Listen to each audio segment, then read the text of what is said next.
Hello everyone, welcome once again to Madhura's Miscellany on YouTube at Madhura Patwardhan 2242. Today we are continuing the basic rules of grammar, and now I shall be discussing the uses of the subject pronouns. The subject pronouns are I, we in the first person, you in the second person, he, she, it, they, who in the third person. I've already explained to you what a subject pronoun is. I've already explained what person is. So now let's move on and see where and when should we use the pronouns from this list. So the first, obviously, that is its name. So it will be used as the subject of a verb. For example, if I say him came late, it won't be right because him is not a subject pronoun. It is not in our subject pronoun list, and because it is a subject of came, we have to use the subject pronoun he as the subject of the verb came. So he came late. So the first use of the subject pronoun is as the subject of a verb. Now the second one is something that is meant for written grammar, written language, for formal writing, but not colloquially. So after as or than in a comparison. My friend is taller than me. This is what we speak or say. Now that is acceptable in spoken language, but in written language we cannot say than me because the word than has been used, and actually it continues the sentence this way: than I am. So than has to be followed by a subject pronoun in a comparison. So we are saying my friend is taller than I am, but we are leaving out the am, we are just saying I. So my friend is taller than I. Rita is as clever as. Now again, this is a comparison using as. Now if we say him, it is accepted in spoken language. Colloquially it is accepted, but it is not accepted in written grammar, written language, or for a test. So Rita is as clever as. Him is not a subject pronoun. You can't find it in our subject pronoun list. So instead of him, we will be using a subject pronoun he. So now the trick to this, how do we remember whether we should use a subject pronoun or not? Just imagine a verb after that pronoun and see if it is correct. My friend is taller than me is. Can I see that? No, that won't be right. So my friend is taller than I am. So I'm using than I. Rita is as clever as him is. No. Rita is as clever as he is.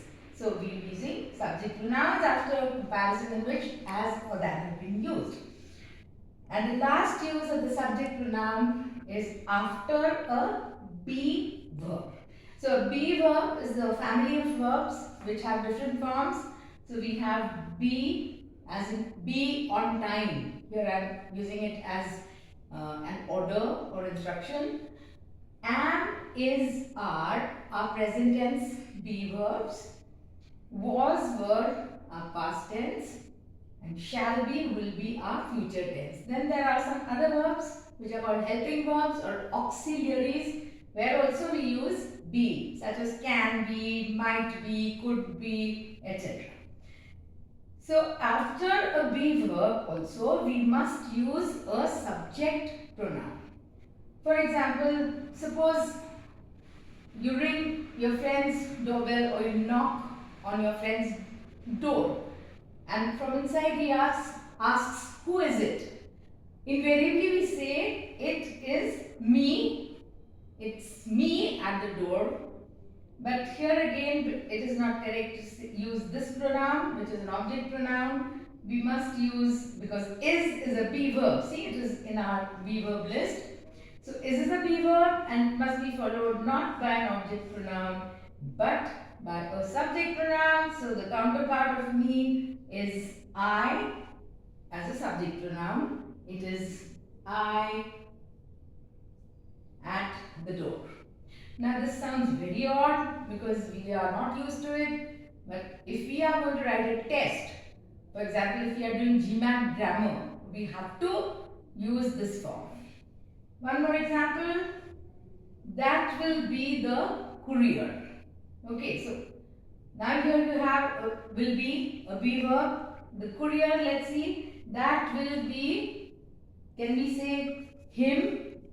No, we can't, because here is a be verb. After that we are using a pronoun, so we are going to say that will be he. It sounds very odd and it goes completely against our instinctive use of the object pronoun. So this is the third use of the subject pronoun. In the next episode, I shall be explaining the uses of the object pronoun. But before we end, let me tell you that there is one more gender which we had not discussed last time because I did not want to confuse you. We had just seen masculine gender, feminine gender and neuter gender. Now there is another gender. It's not actually a different gender. It is called common gender. Okay, it's called common gender because it can be either masculine or feminine. So the names of many professions, for example, cook, teacher, and of many relatives or relationships like spouse, sibling, parent, etc. are of common gender because they can be either a man or a woman. It's not always that we can make out whether it is a man or a woman by the ending. Now, if someone says actor and then we say actress, lion, lioness. So we have a different feminine form for the feminine, but it is not always the case. So if we have this kind of noun, it is called a common gender noun. So that's all for today. Please like, share and subscribe to my YouTube channel Madhura's Miscellany at Madhura Patwardhan 2242 for more such information about grammar and language. Thank you very much.